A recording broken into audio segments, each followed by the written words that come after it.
కార్మిక నాయకుడు జంగాకి పూర్తిగా నాయకత్వం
ఈ కృషికి ఫలితం దొరికినందుకు చాలా సంతోషంగా ఉంది.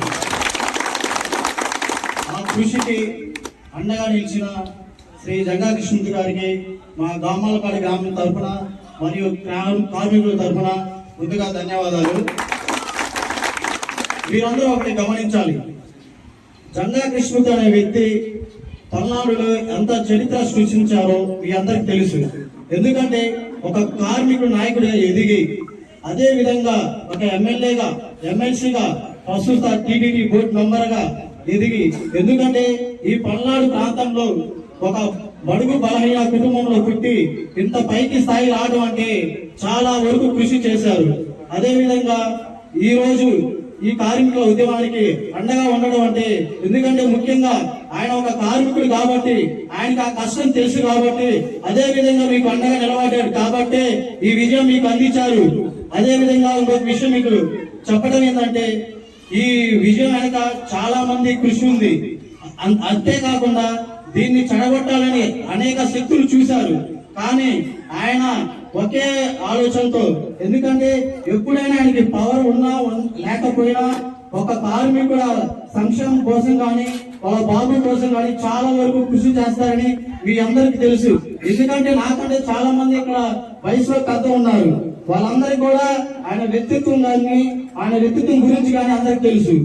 అదే విధంగా మీ అందరికి కూడా ఈ విజయాన్ని సాధించినందుకు కూడా మరొకసారి మీ అందరికి కూడా ధన్యవాదాలు మరియు శుభాకాంక్షలు. నేను చాలా స్పష్టంగా చెప్పాను,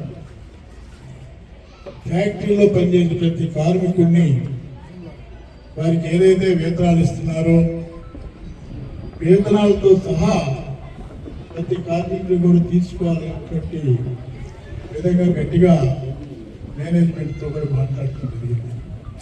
ఎవరు తప్పు ఒప్పు నేను అన్న కానివ్వండి, కొన్ని పొరపాట్లు జరిగే ఆ రోజునే ఇది మనకున్నటువంటి ఇబ్బందుల మూలంగా ఇది కూడా లేకపోతే ఇబ్బంది పడతా ఉన్న ఆలోచనతో కొంతమంది కార్మికులు లోపలికి వెళ్ళడం, వాళ్ళు తీసుకొని మళ్ళీ వెళ్ళడం వల్ల మనం సాధించుకున్న హక్కులను కూడా హరించి వేసినటువంటి